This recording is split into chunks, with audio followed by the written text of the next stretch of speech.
So we were just seeing the scan. So this is the end result that you get from the scan. So talk me through it. This is a real person, is a right? real person. It's not you. So this person is going to have some implant treatment. And the benefit of this scan, so you were asking me what's the difference between an X-ray and this kind of scan. This is what you would see on a normal X-ray. It's two-dimensional. So I can see the height of bone. I can see the width of bone. What I don't really know is where the structures are. There might be blood vessels, there might be nerve vessels there. I don't know what the actual volume of bone is there. And I really want to know that if I'm going to place something there, so that I know that I placed it optimally and also that I've done it safely for that patient. I don't want them to have to worry about that. So if you look at this red line, you'll see that this slice will basically slice through it. So you can see as that moves, I'm moving it now into the gap, I can actually see the width of bone. And so that's then viewing that image from the side. Yeah, so I've just sliced through it and I can actually see it. I can see it from the top as well. So if I want to see how thick the bone is, I can actually see that.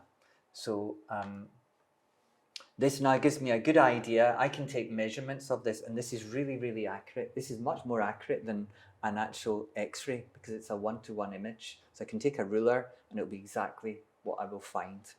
So the benefit now is I've done my pre-planning. I can even see that there's a vessel there. You can see that circle there. Can you see that? And so I know that I need to avoid it. And in this particular case, that's quite far away. So that's really good. The bone volume's good. I can see that this person's lost bone. And this is one of the issues with when you have teeth taken out. You might not notice. You think life has just gone back to normal, but the bone has started to shrink. So if you look at where the actual tooth is, the next tooth, you can see that's much wider than this. And as this person leaves this for longer, this will shrivel away. It will actually weaken the jaw. So that bit's the bone, and the bone will actively, if it's not being used by a tooth or keeping a tooth alive, I guess, it just shrivels away.